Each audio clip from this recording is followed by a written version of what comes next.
How to reduce your vulnerability to coronavirus when sleeping. What you may not know about coronavirus, the disease that has reached pandemic proportions, is that one of the times you are most vulnerable to contracting it is while you're sleeping.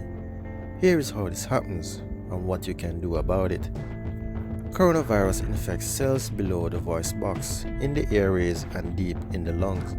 Unlike flu viruses, which start with your nose and throat, other than by way of tiny particles inhaled in the air, coronavirus reaches these cells via fluid in the nose or throat that sneaks past your voice box.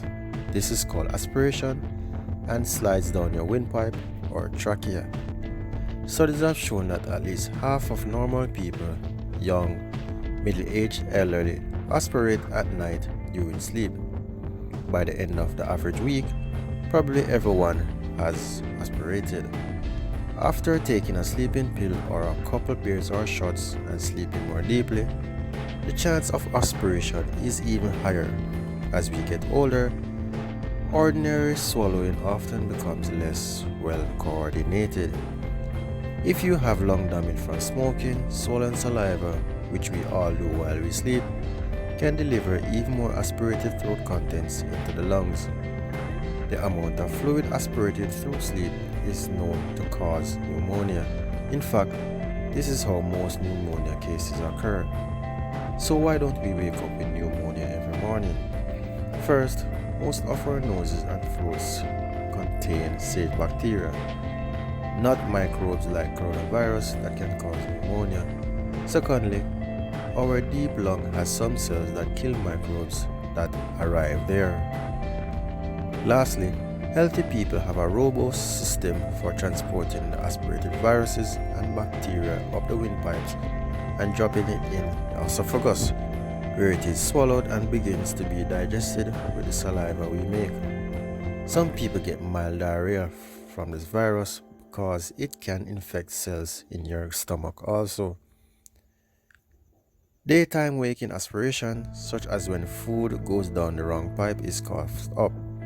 If you have a normal cough reflex and a strong cough, each of these protective factors for relatively young and healthy people can be impaired with lung disease and advancing age. Getting sick from coronavirus likely depends on the relative weights of two factors: vulnerability to lung infection and how many coronavirus get into the lung. A vulnerable person with lungs or airway function impaired by years of smoking or persistent asthma or immune system compromised from drug usage or diseases is more at risk from even a small amount or number of viruses. Healthy, non-vulnerable people are more likely to resist and clear a small number of viruses, or maybe just get a little sick after chance contact from an infected person, but they would still be susceptible if they are exposed to a higher amount. How can you limit your personal exposure to coronavirus? Move away from people breathing in your face, avoid indoor close gatherings of people, and stand some feet away even when outside. Dress warmly so you can seek blowing air even when it's cold.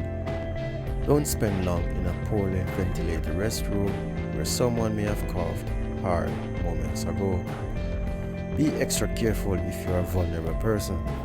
Sufficient masks must be made readily available for hospitals, clinics, and other caregivers. Everyone else, meanwhile, should use avoidance to minimize virus particles deposited near their faces. And since you may well have been exposed anyhow, remove any coronavirus already around your nose and throat. Wash your hands and face well with soap and warm water included on a finger a quarter inch into each nostril. Then gently blow your nose. Don't use those irritating devices. Irrigating devices such as neti pots that might force virus further inside.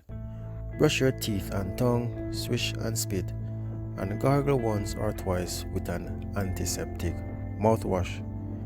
The key is to minimize the virus burden around and inside your face before you go to sleep.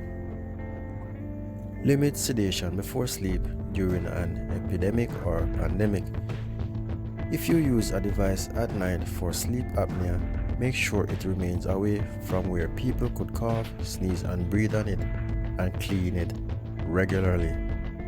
That's how to minimize exposing your lungs to any lurking coronavirus dosage you might have encountered during the day. Please check our video description below for more coronavirus advice.